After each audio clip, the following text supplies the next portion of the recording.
Good morning students, welcome to the new economic class. Today we discuss about the topic supply of money. Supply of money refers to the total amount of money available in the economy. In other words, supply of money refers to the total volume of money held at a point of time in the public, businessmen and firms for transaction. Supply of money അതല്ലെങ്കിൽ money supply എന്ന് പറഞ്ഞിട്ടുണ്ടെങ്കിൽ ആ ഒരു എക്കോണമിയിൽ മൊത്തത്തിൽ circulate ചെയ്തുകൊണ്ടിരിക്കുന്ന പണത്തിന്റെ അളവിനെയാണ് നമ്മൾ മണി സപ്ലൈ അല്ലെങ്കിൽ സപ്ലൈ ഓഫ് മണി എന്ന് പറയുന്നത്. Supply of money is the total amount of money circulated in the economy. ആ ഒരു സമ്പദ് വ്യവസ്ഥയിൽ ആ ഒരു എക്കോണമിയിലെ സർക്കുലേറ്റ് ചെയ്തുകൊണ്ടിരിക്കുന്ന അവിടെ ട്രാൻസാക്ഷൻസ് നടത്താൻ വേണ്ടിയിട്ട് ഇങ്ങനെ സർക്കുലേറ്റ് ചെയ്തുകൊണ്ടിരിക്കുന്ന പണത്തിന്റെ അളവിനെയാണ് എന്ത് പറയുക, മണി സപ്ലൈ എന്ന് പറയുന്നത്. മറ്റൊരു തരത്തിൽ പറഞ്ഞാൽ money supply is the volume of money at a point of time held by public, businessmen and firms for transaction. Daily transaction അല്ലെങ്കിൽ ഡേ ടു ഡേ ട്രാൻസാക്ഷൻ വേണ്ടിയിട്ട് ഫേംസ്, ഹൗസ് ഹോൾഡ്, ബിസിനസ്മാൻ ഇവരെല്ലാവരും കൈവശം വെച്ചുകൊണ്ട് അല്ലെങ്കിൽ അവർ ചെലവഴിച്ചുകൊണ്ടിരിക്കുന്ന പണത്തിന്റെ അളവിനെയാണ് നമ്മൾ എന്ത് പറയുന്നത്, മണി സപ്ലൈ എന്ന് പറയുന്നത്. Money supply means it is the total amount of money circulated in the economy. ആ രാജ്യത്ത് ഫേംസിന്റെ കയ്യിലും ഹൗസ് ഹോൾഡിന്റെ കയ്യിലും ബിസിനസ്മാൻമാരുടെ കയ്യിലൊക്കെ ആയിട്ട് സർക്കുലേറ്റ് ചെയ്തുകൊണ്ടിരിക്കുന്ന ഇങ്ങനെ ചാക്രിക പ്രവാഹം നടന്നുകൊണ്ടിരിക്കുന്ന ആ ഒരു amount of money it is measured at a point of time. ഒരു പ്രത്യേക സമയത്ത് സർക്കുലേറ്റ് ചെയ്തുകൊണ്ടിരിക്കുന്ന പണത്തിന്റെ അളവിനെയാണ് നമ്മൾ മണി സപ്ലൈ അല്ലെങ്കിൽ സപ്ലൈ ഓഫ് മണി എന്ന് പറയുന്നത്. പക്ഷേ നമ്മുടെ കൈവശമുള്ള പണമല്ലാതെ നമുക്ക് ഡേ ടു ഡേ ട്രാൻസാക്ഷന് വേണ്ടിയിട്ട് ചെലവഴിക്കാനുള്ള പണമല്ലാതെ കൊമേഴ്ഷ്യൽ ബാങ്കുകളിൽ, വാണിജ്യ ബാങ്കുകളിൽ നമ്മുടെ ഡെപ്പോസിറ്റുകൾ ഉണ്ടാവും. അതുപോലെ തന്നെ ഗവൺമെന്റ് ട്രഷറികളിലും അതുപോലെ തന്നെ കൊമേഴ്ഷ്യൽ ബാങ്കിന്റെ ഡെപ്പോസിറ്റുകൾ RBIക്ക് റിസർവ് ആയിട്ടുണ്ടാവും. ഈ പണങ്ങളൊന്നും അപ്പോൾ ഡെപ്പോസിറ്റുകളാണ്, അതൊന്നും നമ്മുടെ കൈവശമില്ല, അതൊന്നും നമ്മൾ ചെലവഴിക്കുന്നില്ല. നമ്മൾ ചെലവഴിക്കുന്ന പണത്തെ മാത്രമാണ് നമ്മൾ എന്ത് പറയുന്നത്, മണി സപ്ലൈ എന്ന് പറയുന്നത്. ഗവൺമെന്റിന്റെ ട്രഷറികളിലുള്ള ഡെപ്പോസിറ്റ്, ഇൻവെസ്റ്റ്മെന്റ്, അതുപോലെ തന്നെ കൊമേഴ്ഷ്യൽ ബാങ്ക്, സെൻട്രൽ ബാങ്കുകളിൽ റിസർവ് ആയി സൂക്ഷിക്കുന്ന പണം, RBIയുടെ ഡെപ്പോസിറ്റുകൾ, ഇതൊന്നും മണി സപ്ലൈ നമ്മൾ ഉൾക്കൊള്ളിക്കില്ല. മണി സപ്ലൈ എന്ന് പറഞ്ഞിട്ടുണ്ടെങ്കിൽ money supply is the amount of money held by public, businessman and firms for transaction at a point of time. ഒരു പ്രത്യേക സമയത്ത് ബിസിനസ്മാൻമാരുടെ കയ്യിലോ ഫേംസിന്റെ കയ്യിലോ സർക്കുലേറ്റ് ചെയ്തുകൊണ്ടിരിക്കുന്ന പണത്തിന്റെ അളവിനെയാണ് നമ്മൾ എന്ത് പറയുന്നത്, മണി സപ്ലൈ എന്ന് പറയുന്നത്. 1977 മുതൽ റിസർവ് ബാങ്ക്, ഇന്ത്യയുടെ സെൻട്രൽ ബാങ്കായ റിസർവ് ബാങ്ക് മണി സപ്ലൈയുടെ വിവിധ അളവുകൾ പ്രസിദ്ധീകരിച്ചുകൊണ്ടിരുന്നുണ്ടായിരുന്നു. അഥവാ ഇന്ത്യൻ എക്കോണമിയിൽ സർക്കുലേറ്റ് ചെയ്തുകൊണ്ടിരിക്കുന്ന പണത്തിന്റെ വിവിധ അളവുകൾ RBI പബ്ലിഷ് ചെയ്തുകൊണ്ടിരിക്കുന്നു. ആ അളവുകൾ നമ്മൾ M1, M2, M3 and M4 ഈ അളവുകളിലാണ് നമ്മൾ ആ മണി സപ്ലൈ മനസ്സിലാക്കിയിട്ടുണ്ടായിരുന്നത്. അതല്ലെങ്കിൽ RBI പബ്ലിഷ് ചെയ്തിട്ടുണ്ടായിരുന്ന money supply M1, M2, M3 and M4 ഈ പേരുകളിലായിരുന്നു RBI മണി സപ്ലൈ പബ്ലിഷ് ചെയ്തുകൊണ്ടിരിക്കുന്നുണ്ടായിരുന്നത്. RBI പബ്ലിഷ് ചെയ്തുകൊണ്ടിരുന്ന ഈ പണത്തിന്റെ അളവുകളെ ബ്രോഡ് മണി എന്നും നാരോ മണി എന്നുമാണ് അറിയപ്പെട്ടിട്ടുണ്ടായിരുന്നത്. മണി സപ്ലൈയുടെ ഏറ്റവും ചെറിയ രൂപത്തെ നാരോ മണി എന്നും വിശാലമായ രൂപത്തിലുള്ള മണി സപ്ലൈയെ നമ്മൾ ബ്രോഡ് മണി എന്നും അറിയപ്പെട്ടിരുന്നു. ഇപ്പോൾ M1, M2 എന്നതിനെ നാരോ മണി എന്നും M3, M4 എന്നതിനെ ബ്രോഡ് മണി എന്നും അറിയപ്പെട്ടിരുന്നു. ഇനി എന്തെല്ലാമാണ് ഈ M1, M2, M3, M4 ഇവ എന്തെല്ലാമാണെന്ന് നോക്കാം. First one M1, M2, M3 and M4. ഇതില് M1 എന്ന് പറയുന്ന ആ ഒരു മണി സപ്ലൈയിൽ എന്തെല്ലാം ഉൾക്കൊള്ളും? M1 എന്ന് പറയുന്ന മണി സപ്ലൈ അല്ലെങ്കിൽ ഇന്ത്യൻ എക്കോണമിയിലെ മുഴുവനായിട്ടുള്ള പണത്തെ M1 എന്നും M2 എന്നും M3 എന്നും M4 എന്നും ക്ലാസിഫൈ ചെയ്തിട്ടുണ്ട്. RBI ഈ 4 പേരുകളിലാണ് ഇന്ത്യൻ എക്കോണമിയിലെ മണി സപ്ലൈ പബ്ലിഷ് ചെയ്യാറുണ്ട്. അതിലെ M1 എന്ന് പറഞ്ഞാൽ എന്താ? M1 means CU plus TD. CU means currency in the public, ജനങ്ങളുടെ കയ്യിലുള്ള കറൻസിയാണ്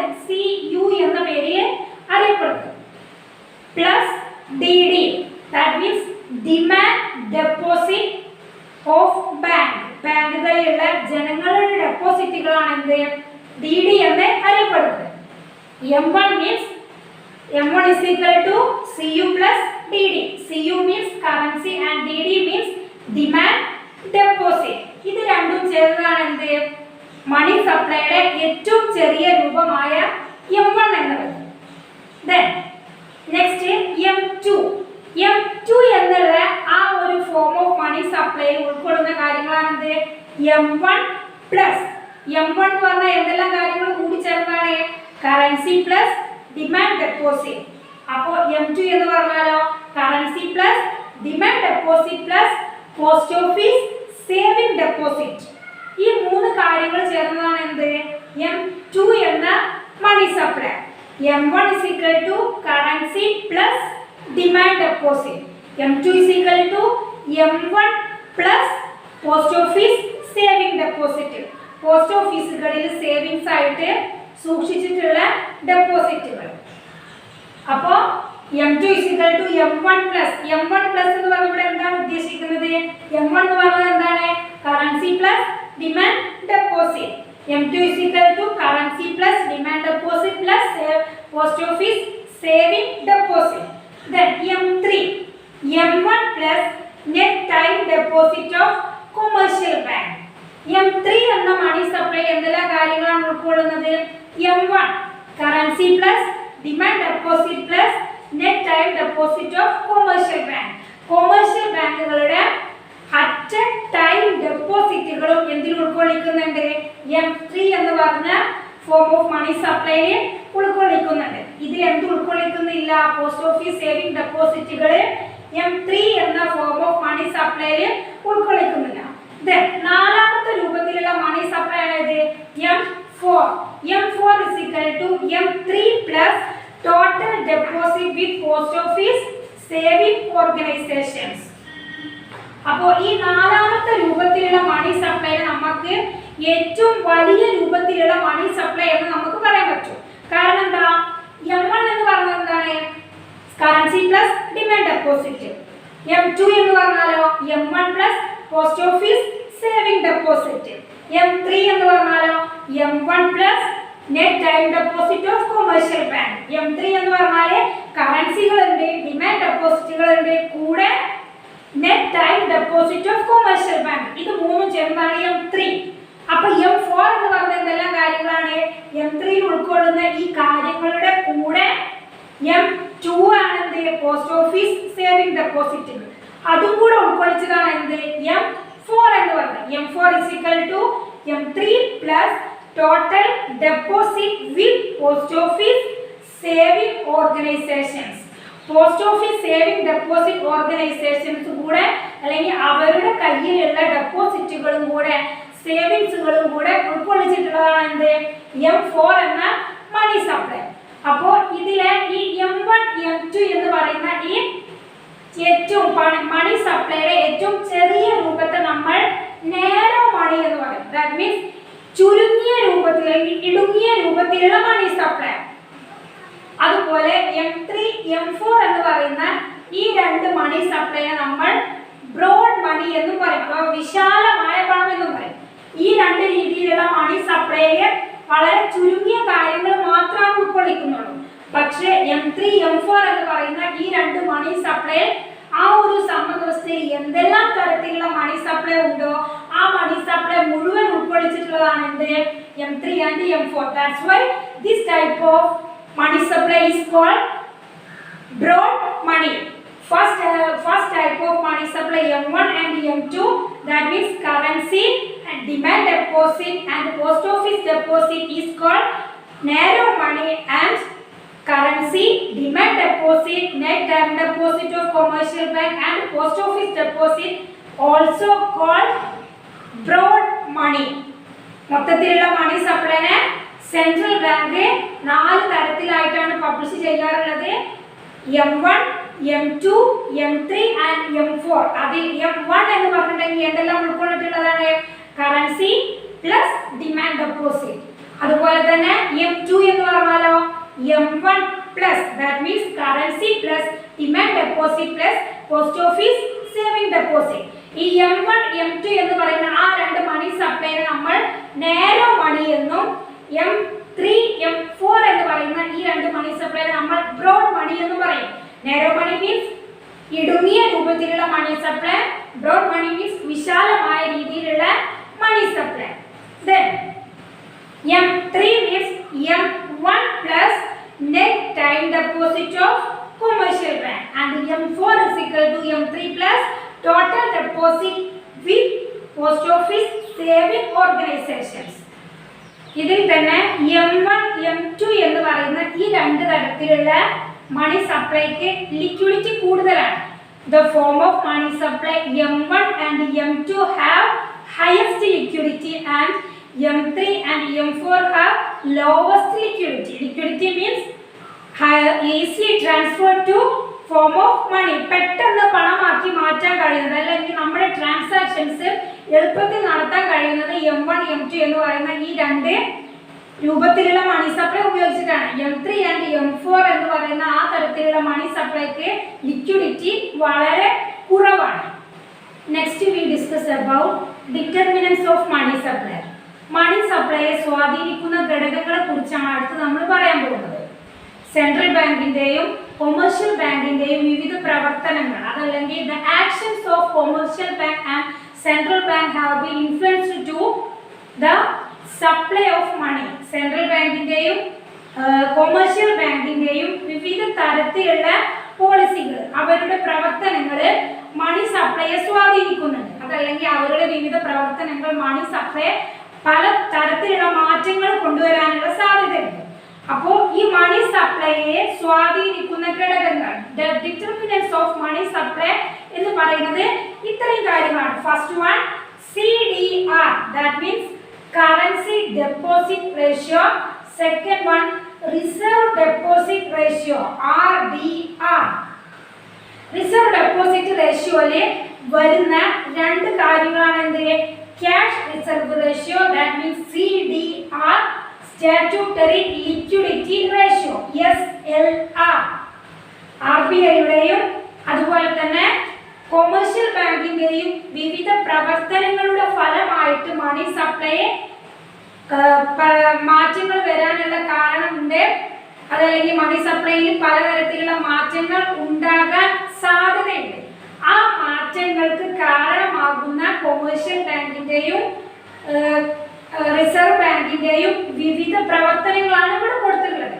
കൊമേഴ്ഷ്യൽ ബാങ്കിന്റെയും റിസർവ് ബാങ്കിന്റെയും വിവിധ തരത്തിലുള്ള പ്രവർത്തനങ്ങൾ, വിവിധ തരത്തിലുള്ള മാറ്റങ്ങളാണ്, അവരുടെ പോളിസികളിലുള്ള മാറ്റങ്ങളാണ് ഈ കൊടുത്തിട്ടുള്ളത്.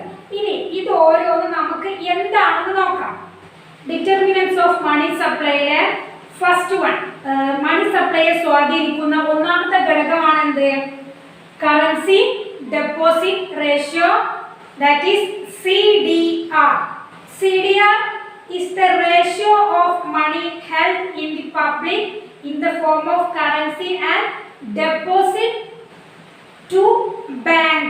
കറൻസിയുടെ രൂപത്തിൽ ജനങ്ങളുടെ കൈവശമുള്ള പണവും ബാങ്കുകളിലുള്ള അവരുടെ ഡെപ്പോസിറ്റും തമ്മിലുള്ള അനുപാതത്തെയാണ് നമ്മൾ കറൻസി ഡെപ്പോസിറ്റ് റേഷ്യോ എന്ന് പറയുന്നത്.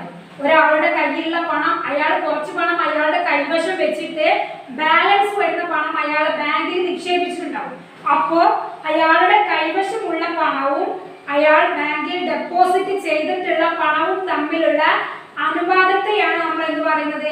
കറൻസി ഡെപ്പോസിറ്റ് റേഷ്യോ എന്ന് പറയുന്നത്. Currency deposit ratio is the ratio of money held by the public in the form of currency and deposit to the bank. ബാങ്കിലുള്ള അവരുടെ ഡെപ്പോസിറ്റുകളും അവരുടെ കൈവശമുള്ള പണവും തമ്മിലുള്ള അനുപാതത്തെയാണ് നമ്മൾ കറൻസി ഡെപ്പോസിറ്റ് റേഷ്യോ എന്ന് പറയുന്നത്. ഇനി ഈ കറൻസി ഡെപ്പോസിറ്റ് റേഷ്യോ എങ്ങനെ നമുക്ക് കാൽക്കുലേറ്റ് ചെയ്യാം? അതല്ലെങ്കിൽ ഒരാളുടെ കറൻസി ഡെപ്പോസിറ്റ് റേഷ്യോ എത്രത്തോളം ഉണ്ട്, അതല്ലെങ്കിൽ ആ ഒരു എക്കോണമിയിലെ മൊത്തത്തിലുള്ള കറൻസി ഡെപ്പോസിറ്റ് റേഷ്യോ എത്രയാണ് നമുക്ക് ഇങ്ങനെ കാൽക്കുലേറ്റ് ചെയ്യാം? കറൻസി ഡെപ്പോസിറ്റ് റേഷ്യോ കാൽക്കുലേറ്റ് ചെയ്യാനുള്ള ഇക്വേഷൻ ആണ് എന്ത്? CDR അഥവാ currency deposit ratio equal to CU divided by DD. നമ്മൾ മുമ്പ് പറഞ്ഞിരുന്നു CU means currency in the public, then DD means the demand deposit to the bank. ബാങ്കുകളിലുള്ള അവരുടെ ഡെപ്പോസിറ്റിനെയാണ് DD റെപ്രസെന്റ് ചെയ്യുന്നത്. അപ്പോൾ CDR equal to CU divided by DD. CU means currency and DD means demand deposit. The second determinant of money supply is reserve deposit ratio. That means RDR. രണ്ടാമത്തെ രീതിയിലുള്ള മണി സപ്ലൈയുടെ അല്ലെങ്കിൽ money supply സ്വാധീനിക്കുന്ന രണ്ടാമത്തെ ഘടകമാണ് reserve deposit ratio. Reserve deposit ratio is the ratio between reserve money and total deposit, or it is the ratio of cash reserve kept by the commercial bank and the total deposit in the bank.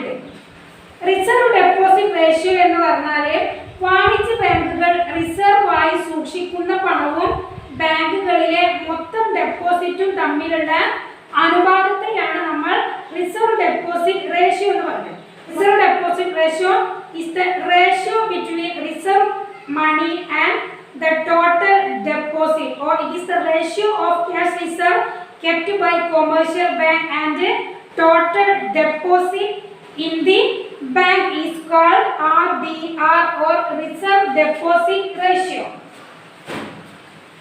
Reserve deposit ratio എന്ന് പറഞ്ഞാൽ ബാങ്കുകൾ, commercial ബാങ്കുകൾ അവരുടെ മൊത്തത്തിലുള്ള ഡെപ്പോസിറ്റുകളും അതുപോലെ തന്നെ എല്ലാ commercial ബാങ്കുകളും അവരുടെ ഡെപ്പോസിറ്റിന്റെ ഒരു നിശ്ചിത ഭാഗം എന്ത് ചെയ്യും, റിസർവ് ആയിട്ട് സൂക്ഷിക്കും. അതല്ലെങ്കിൽ RBI നമ്മുടെ സെൻട്രൽ ബാങ്കിൽ സൂക്ഷിക്കും. ഇതെന്തിനു വേണ്ടിയിട്ടാണ്?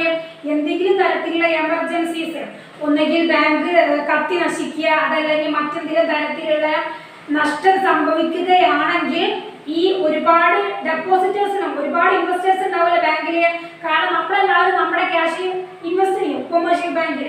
സാധാ വാണിജ്യ ബാങ്കുകളിൽ നമ്മളിപ്പോൾ നമ്മുടെ കയ്യിൽ 5 ലക്ഷം രൂപ 6 ലക്ഷം രൂപ അല്ലെങ്കിൽ 10,000 രൂപ ഉണ്ടെങ്കിൽ നമ്മൾ എന്ത് ചെയ്യും, അത് നമ്മുടെ അക്കൗണ്ടിൽ കൊണ്ടുപോയിട്ട് ഇൻവെസ്റ്റ് ചെയ്യും, അക്കൗണ്ടിൽ കൊണ്ടുപോയി ഡെപ്പോസിറ്റ് ചെയ്യും. ആ ഡെപ്പോസിറ്റ് ആണ് ഒരു ബാങ്കിൽ ഒരുപാട് ആളുകൾ ഡെപ്പോസിറ്റ് ചെയ്തിട്ടുണ്ടാവും. ആ ഡെപ്പോസിറ്റുകളെല്ലാം കൂടി ഒരു വലിയ തുക ഉണ്ടാവും, എല്ലാം മുഴുവൻ ആളുകളുടെയും ഡെപ്പോസിറ്റ്. ആ ഡെപ്പോസിറ്റ് ഒരു ബാങ്കിന്റെ ഒരു കൊമേഴ്ഷ്യൽ ബാങ്കിന്റെ മൊത്തത്തിലുള്ള ഡെപ്പോസിറ്റുകൾ അവരെന്ത് ചെയ്യും, ആ ഡെപ്പോസിറ്റിന്റെ ഒരു നിശ്ചിത ഭാഗം, അതല്ലെങ്കിൽ ഒരു ബാങ്കിൽ ഇപ്പോൾ ഒരു 50 കോടി അല്ലെങ്കിൽ ഒരു 60 കോടി ഡെപ്പോസിറ്റ് 60 കോടി പണം ഡെപ്പോസിറ്റ് ആയിട്ടുണ്ടെങ്കിൽ ആ കൊമേഴ്ഷ്യൽ ബാങ്ക് എന്ത് ചെയ്യും, അതിൽ നിന്നും ഒരു 4 കോടി അല്ലെങ്കിൽ ഒരു 5 കോടി രൂപ റിസർവ് ബാങ്കിൽ, നമ്മുടെ RBI നമ്മുടെ സെൻട്രൽ ബാങ്കിൽ അവര് റിസർവ് ആയിട്ട് സൂക്ഷിക്കും. ഇത് എന്തിനു വേണ്ടിയിട്ടാണ്? ഈ ബാങ്ക് എന്തെങ്കിലും തരത്തിലുള്ള നഷ്ടം നേരിട്ടാൽ, ബാങ്ക് പൊളിയ, അതല്ലെങ്കിൽ മറ്റെന്തെങ്കിലും തരത്തിലുള്ള നഷ്ടങ്ങൾ സംഭവിക്കുക, തീപിടുത്തം, എന്തെങ്കിലും തരത്തിലുള്ള നഷ്ടം സംഭവിച്ചിട്ടുണ്ടെങ്കിൽ നമ്മുടെ ക്യാഷ് ഇൻവെസ്റ്റ് ചെയ്ത ബാങ്കാണ്. അപ്പൊ നമ്മൾ പിറ്റേ ദിവസം തന്നെ ബാങ്കിൽ ചെല്ലും. എന്നിട്ട് എന്ത് ചെയ്യും, നമ്മുടെ ക്യാഷ് തിരികെ ആവശ്യപ്പെടും. അങ്ങനെ ഈ ബാങ്കിലെ മൊത്തം ഇൻവെസ്റ്റേഴ്സ് ക്യാഷ് തിരികെ ആവശ്യപ്പെട്ടാൽ കൊടുക്കാൻ ബാങ്കിന്റെ കയ്യിൽ ഉണ്ടാവില്ല. അപ്പൊ അവരെന്ത് ചെയ്യും, RBIനെ ബന്ധപ്പെട്ടിട്ട് ഇവർക്ക് ആവശ്യമുള്ള ക്യാഷ് RBI കൊടുക്കും. എങ്ങനെ ഉണ്ടെങ്കിൽ മാത്രമേ കൊടുക്കുള്ളൂ. ഈ കൊമേഴ്ഷ്യൽ ബാങ്ക് അവരുടെ പണം റിസർവ് ഡെപ്പോസിറ്റ് ആയിട്ട് RBIയിൽ ഇൻവെസ്റ്റ് ചെയ്തിട്ടുണ്ടെങ്കിൽ മാത്രമാണ് അവർക്ക് RBI സഹായം നൽകുള്ളൂ. അതല്ലെങ്കിൽ RBI ഒരിക്കലും അവർക്ക് സഹായം നൽകില്ല. അങ്ങനെ എന്തെങ്കിലും സമയത്ത് എമർജൻസീസ് ഉണ്ടാകുമ്പോൾ അവരെ സഹായിക്കാൻ വേണ്ടിയിട്ടാണ് കൊമേഴ്ഷ്യൽ ബാങ്കുകൾ അവരുടെ ഡെപ്പോസിറ്റിന്റെ ഒരു നിശ്ചിത ഭാഗം RBIയിൽ കൊണ്ടുപോയിട്ട് റിസർവ് ഡെപ്പോസിറ്റുകളായിട്ട് സൂക്ഷിക്കുന്നത്. അപ്പോൾ ഈ reserve deposit ratio means it is the ratio of reserve kept by the commercial bank and the total deposit. Commercial ബാങ്കുകളുടെ ടോട്ടൽ ഡെപ്പോസിറ്റും അവരുടെ റിസർവ് ഡെപ്പോസിറ്റും തമ്മിലുള്ള അനുപാതത്തെയാണ് എന്ത് പറയുന്നത്, റിസർവ് ഡെപ്പോസിറ്റ് റേഷ്യോ എന്ന് പറയുന്നത്. റിസർവ് ഡെപ്പോസിറ്റ് റേഷ്യോ കണക്കാക്കാനുള്ള ഇക്വേഷൻ ആണ് എന്ത്, RDR. That means reserve deposit ratio equal to total reserve divided by total deposit, R divided by DD. ഈ റിസർവ്സ് എന്ന് പറഞ്ഞാൽ എന്താണ്, കൊമേഴ്ഷ്യൽ ബാങ്കുകള് സെൻട്രൽ ബാങ്കുകളിൽ അല്ലെങ്കിൽ RBIയിൽ ഇൻവെസ്റ്റ് ചെയ്തിട്ടുള്ള റിസർവ് ആയി സൂക്ഷിച്ചിട്ടുള്ള പണത്തെയാണ് എന്ത് പറയുന്നത്, റിസർവ് ഡെപ്പോസിറ്റ് എന്ന് പറയുന്നത്. അതുപോലെ തന്നെ ടോട്ടൽ ഡെപ്പോസിറ്റ് എന്ന് പറഞ്ഞാലോ ആ ബാങ്കുകളിൽ മൊത്തത്തിലുള്ള ഡെപ്പോസിറ്റിനെയാണ് എന്ത് പറയാ, ടോട്ടൽ ഡെപ്പോസിറ്റ് എന്ന് പറയാം. അപ്പോൾ RDR, that means reserve deposit ratio means it is the ratio of reserve deposit kept by commercial bank and the total deposit. Commercial ബാങ്കുകളുടെ ടോട്ടൽ ഡെപ്പോസിറ്റുകളും അവരുടെ റിസർവ് ഡെപ്പോസിറ്റും തമ്മിലുള്ള അനുപാതത്തെയാണ് എന്ത് പറയുന്നത്? റിസർവ് ഡെപ്പോസിറ്റ് റേഷ്യോ എന്ന് പറയുന്നത്. കൊമേഴ്ഷ്യൽ ബാങ്കുകളുടെ റിസർവ് ഡെപ്പോസിറ്റിന് രണ്ട് ഭാഗങ്ങളുണ്ട്. അതല്ലെങ്കിൽ കൊമേഴ്ഷ്യൽ ബാങ്കുകളുടെ റിസർവ് ഡെപ്പോസിറ്റ് രണ്ട് തരത്തിലാണുള്ളത്. ഒന്ന് വോൾട്ട് ക്യാഷ് എന്നും മറ്റൊന്ന് റിസർവ് വിത്ത് RBI എന്നും അറിയപ്പെടുന്നു. ഇതിലെ വോൾട്ട് ക്യാഷ് എന്ന് പറഞ്ഞാല് അത് ബാങ്കുകൾ അവരുടെ day to day transaction, daily ട്രാൻസാക്ഷന് വേണ്ടിയിട്ട് അവരുടെ ലോക്കറിൽ സൂക്ഷിക്കുന്ന പണത്തെയാണ് വോൾട്ട് ക്യാഷ് എന്ന് പറയുന്നത്. ഇപ്പോൾ നമ്മള് ബാങ്കുകളിലെ ഇൻവെസ്റ്റേഴ്സ് അവരുടെ ഇടപാടുകാർ വന്ന് ആ ഇടപാടുകാരുടെ പണം തിരികെ ചോദിച്ചാൽ കൊടുക്കാൻ വേണ്ടിയിട്ട് അവർ ബാങ്കിൽ തന്നെ റിസർവ് ആയി സൂക്ഷിച്ചിട്ടുള്ള പണത്തെയാണ് എന്ത് പറയുന്നത്? വോൾട്ട് ക്യാഷ് എന്ന് പറയുന്നത്. അതുപോലെ തന്നെ റിസർവ് വിത്ത് RBI അല്ലെങ്കിൽ RBIയിലെ കൊമേഴ്ഷ്യൽ ബാങ്കുകൾ റിസർവ് ആയി സൂക്ഷിക്കുന്ന പണമുണ്ട്. RBIയിൽ റിസർവ് ആയി സൂക്ഷിക്കുന്ന പണം രണ്ട് രീതിയിലാണ്. First one cash reserve ratio and second one statutory liquidity ratio. Commercial ബാങ്കിന്റെ റിസർവ് ഡെപ്പോസിറ്റുകൾ രണ്ട് തരത്തിലാണ് അറിയപ്പെടുന്നത്. First one vault cash and second one reserve with RBI. ഇതിൽ വോൾട്ട് ക്യാഷ് എന്ന് പറയുന്നത് എന്താണ്? Vault cash is used to day transaction to the commercial bank. It is saved in or it is protected in the lockers of the bank. ആ ബാങ്കിലെ ലോക്കറുകളിൽ സൂക്ഷിക്കുന്ന പണത്തെയാണ് നമ്മൾ volt cash എന്ന് പറയുന്നത്. പിന്നെ രണ്ടാമത്തെ ഭാഗമാണ് എന്ത്? RBIയിലെ റിസർവ് ആയിട്ട് സൂക്ഷിക്കുന്ന പണം.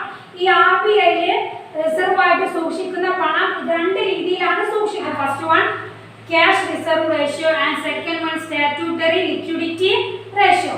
ഇനി ഈ സ്റ്റാറ്റ്യൂട്ടറി ലിക്വിഡിറ്റി റേഷ്യോ അതുപോലെ തന്നെ ക്യാഷ് റിസർവ് റേഷ്യോ ഇത് രണ്ടും എന്താണെന്ന് മനസ്സിലാക്കാം. Cash reserve ratio means a fraction of the reserve money kept in RBI by commercial bank as a ratio of their demand deposit is called CRR. That means cash reserve ratio. Cash reserve ratio എന്ന് പറഞ്ഞാല് വാണിജ്യ ബാങ്കുകൾ, ഈ commercial ബാങ്കുകൾ അവരുടെ demand ഡെപ്പോസിറ്റിന്റെ ഒരു നിശ്ചിത ഭാഗം RBIയിലെ കരുതൽ ധനമായി സൂക്ഷിക്കുന്നുണ്ട്. ആ പണത്തിൽ പറയുന്ന പേരാണ് എന്ത്? CRR അഥവാ ക്യാഷ് റിസർവ് റേഷ്യോ. അപ്പൊ നമ്മൾ പറഞ്ഞു കൊമേഴ്ഷ്യൽ ബാങ്കുകളിലുള്ള മുഴുവനായിട്ടുള്ള ഡെപ്പോസിറ്റുകളെ അവരെന്ത് ചെയ്യും? ഒരു നിശ്ചിത ഭാഗം RBIയിൽ കൊണ്ടുപോയിട്ട് സൂക്ഷിക്കും. അതിനെയാണ് എന്ത് പറയാ? CRR അഥവാ ക്യാഷ് റിസർവ് റേഷ്യോ എന്ന് പറയുന്നത്. കൊമേഴ്ഷ്യൽ ബാങ്കിന്റെ ക്യാഷിൽ നിന്നും റിസർവ് ആയിട്ട് അവർ സൂക്ഷിക്കുന്ന പണത്തെയാണ് ക്യാഷ് റിസർവ് റേഷ്യോ എന്ന് പറയുന്നത്. Then next one statutory liquidity ratio. Statutory liquidity ratio is a given function of total demand and time deposit of commercial bank invested in the form of specified liquid asset such as government security. Statutory liquidity ratio എന്ന് പറഞ്ഞിട്ടുണ്ടെങ്കിൽ വാണിജ്യ ബാങ്കുകൾ അവരുടെ demand ഡെപ്പോസിറ്റിന്റെയും time ഡെപ്പോസിറ്റിന്റെയും ഒരു നിശ്ചിത ഭാഗം അവരെന്ത് ചെയ്യും? ഒരു ഭാഗം നമ്മൾ പറഞ്ഞു ക്യാഷ് റിസർവ് റേഷ്യോ ആയിട്ട് RBIയിൽ ഡെപ്പോസിറ്റ് ചെയ്യുന്നത്. പിന്നെ കൊമേഴ്ഷ്യൽ ബാങ്ക് എന്താണ് ചെയ്യുന്നത്?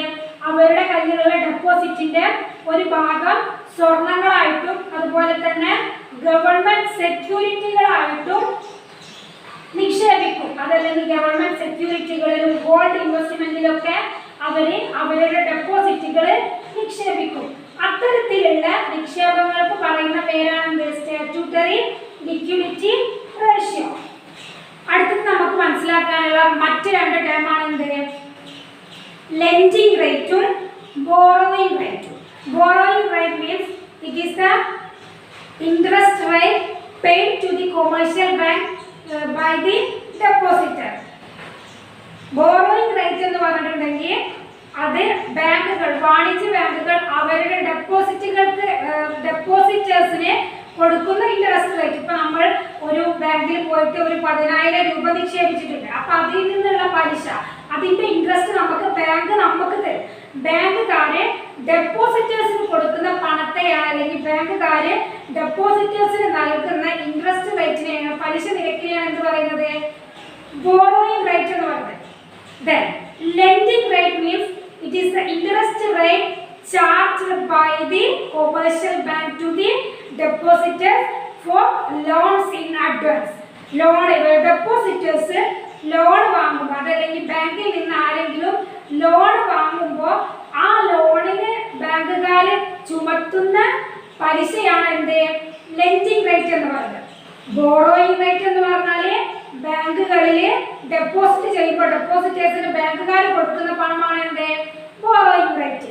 ലെൻഡിങ് റേറ്റ് എന്ന് പറഞ്ഞാലോ, നമ്മൾ ബാങ്കിൽ നിന്നും ലോൺ എടുക്കുമ്പോൾ അതിന് പകരമായിട്ട് നമ്മൾ ബാങ്കിന് അടച്ചു കൊടുക്കേണ്ട പലിശ നിരക്കാണ് എന്ത്?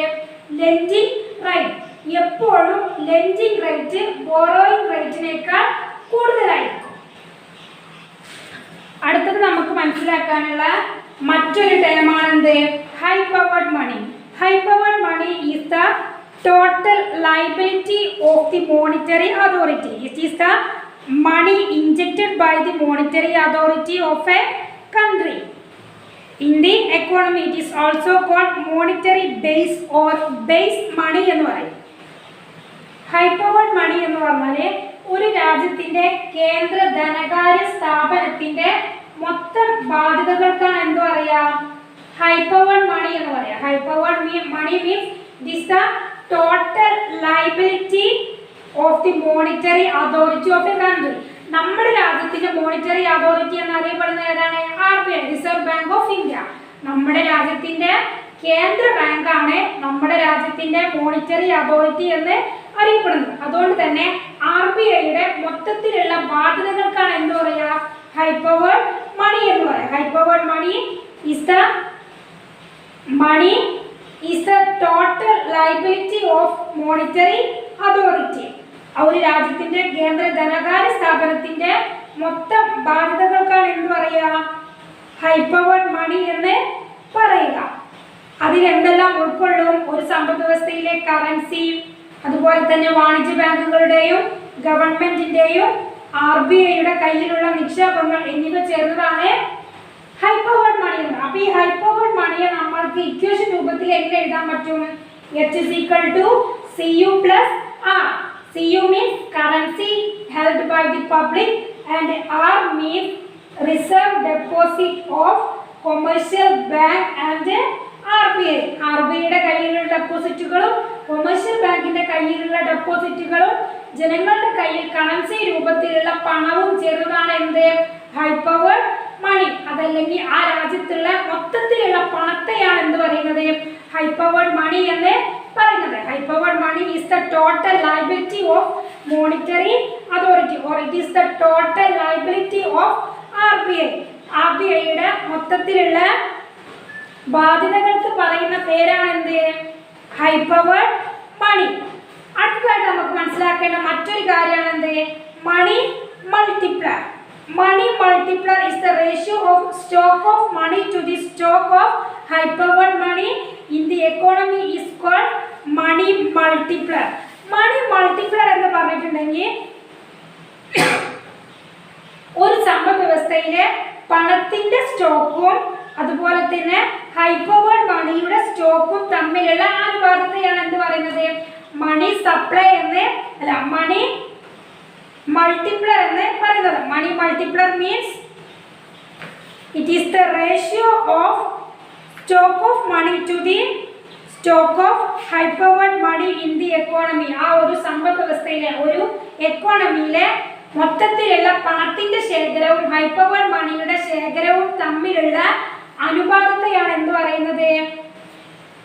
മണി മൾട്ടിപ്ലർ എന്ന് പറയുന്നത്. ഈ മണി മൾട്ടിപ്ലർ ഇക്വേഷൻ രൂപത്തിൽ നമുക്ക് എങ്ങനെ എഴുതാൻ പറ്റും? M divided by H.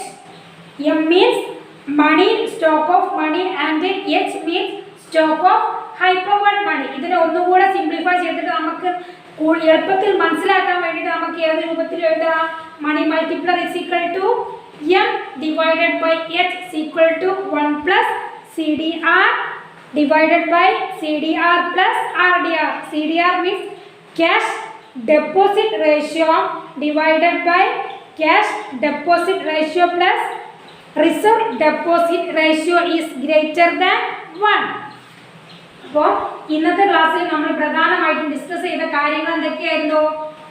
Money supply, determinants of money supply, ഇത്രയും കാര്യങ്ങളായിരുന്നു നമ്മൾ ഇന്നത്തെ ക്ലാസ്സിൽ പ്രധാനമായിട്ടും ഡിസ്കസ് ചെയ്തത്. Money supply is the total amount of money available in the economy. ആ ഒരു എക്കോണമിയിലെ അവൈലബിൾ ആയിട്ടുള്ള ആ ഒരു എക്കോണമിയിൽ സർക്കുലേറ്റ് ചെയ്തുകൊണ്ടിരിക്കുന്ന മൊത്തത്തിലുള്ള പണത്തെയാണ് നമ്മൾ എന്ത് പറയുന്നത്? മണി സപ്ലൈ എന്ന് പറയുന്നത്. Then the RBI publishes the money supply in 4 forms. നാല് തരത്തിലാണ് RBI ഒരു എക്കോണമിയിൽ അല്ലെങ്കിൽ നമ്മുടെ എക്കോണമിയിലെ മണി സപ്ലൈ RBI പബ്ലിഷ് ചെയ്യുന്നത് 4 രൂപത്തിലാണ്. M1, M2, M3 and M4. M1 means currency plus demand deposit. M2 is equal to M1 plus post office saving deposit and M3 is equal to M1 plus net time deposit of commercial bank. M3 എന്ന് പറഞ്ഞാൽ M1 ന്റെ കൂടെ post office time deposit കൂടി ചേർത്താണ് എന്ത് M3 എന്ന് പറയുന്നത്. M4 എന്ന് പറഞ്ഞാൽ M3 plus post office saving ഡെപ്പോസിറ്റുകൾ. ഇതിലെ ഒന്നാമത്തെയും രണ്ടാമത്തെയും രൂപത്തിലുള്ള മണി സപ്ലൈ അഥവാ M1 and M2 is also called narrow money. ഇടുങ്ങിയ രൂപത്തിലുള്ള മണി സപ്ലൈ ആണ് എന്ത് M1 ഉം M2. അതുപോലെ തന്നെ M3 ഉം M4 നെയും നമുക്ക് എന്ത് പറയാം? ബ്രോഡ് മണി എന്നും പറയാം. അതുപോലെ തന്നെ determinants of money supply. Determinants of money supply എന്ന് അറിയപ്പെടുന്നത് എന്തുകൊണ്ടാണ് അങ്ങനെ വരാനുള്ള കാരണം? കൊമേഴ്ഷ്യൽ ബാങ്കിന്റെയും RBIയുടെയും വിവിധ തരത്തിലുള്ള തീരുമാനങ്ങൾ, അവരുടെ വിവിധ മാറ്റങ്ങൾ, പ്രവർത്തനങ്ങൾ കാരണം മണി സപ്ലൈയിൽ മാറ്റം വരും. ആ മാറ്റം വരാനുള്ള കാരണങ്ങൾ എന്തൊക്കെയാണെന്നാണ്, ഘടകങ്ങൾ എന്തൊക്കെയാണെന്നാണ് നമ്മൾ അടുത്ത് പറഞ്ഞത്. ഏതൊക്കെയായിരുന്നു? Cash reserve ratio, reserve deposit ratio, statutory liquidity ratio. ഇത്രയും കാര്യങ്ങളാണ് ഇന്നത്തെ ക്ലാസ്സിൽ നമ്മൾ പറഞ്ഞത്. ഈ പറഞ്ഞ കാര്യങ്ങളെല്ലാം എല്ലാവർക്കും മനസ്സിലായിട്ടുണ്ടാകുമെന്ന് വിചാരിക്കുന്നു. Okay, thank you.